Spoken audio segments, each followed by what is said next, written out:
Što mislite, je li moguće riječ zmija i riječ mlijeko spojiti u jedan naziv?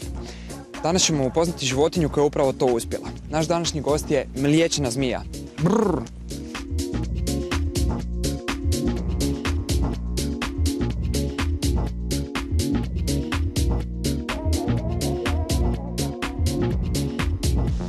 Evo nas sa mliječnom zmijom.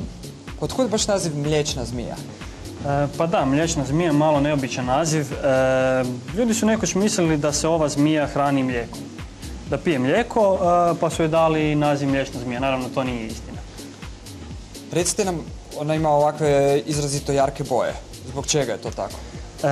Ove boje, znači ovakve jake boje, inače kod životinja upozoravaju da su one opasne. U ovom slučaju, kod ove mliječne zmije, ovo je čista prevara.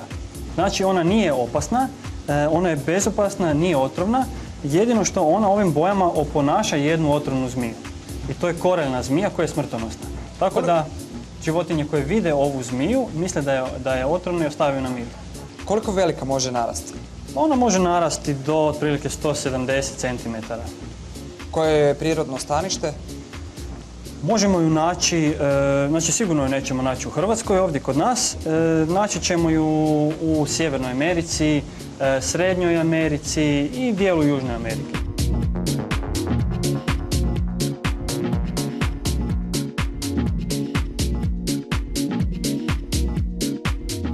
Čime se hrane?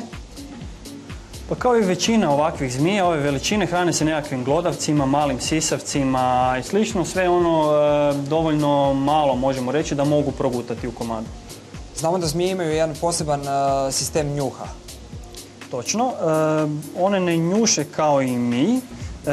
Vidjet ćete, ako je malo bolje pogledate, da ona svako malo paluca svojim jezikom, znači plazi taj svoj jezik. To je zbog toga da uhvati miris iz zraka i ona tim jezikom onda unese u svoja usta u poseban organ te molekule mirisa. Na taj način će znati tko je ovdje oko nas, tko ste vi i jeste li plijen ili ne.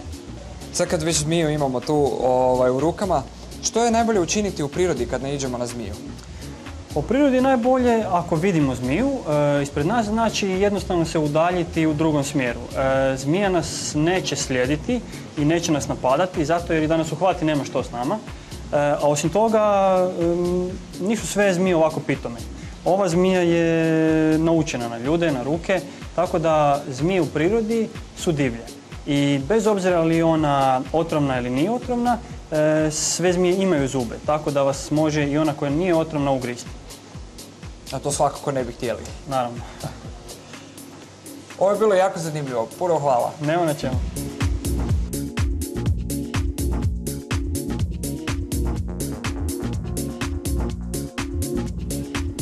Konačno smo saznali od kuda dolazi tako čudno ime za zmiju i uvjerili se da je mliječna zmija prekrasan primjerak svoje vrste. Do naše iduće zoološke avanture. Pozdrav!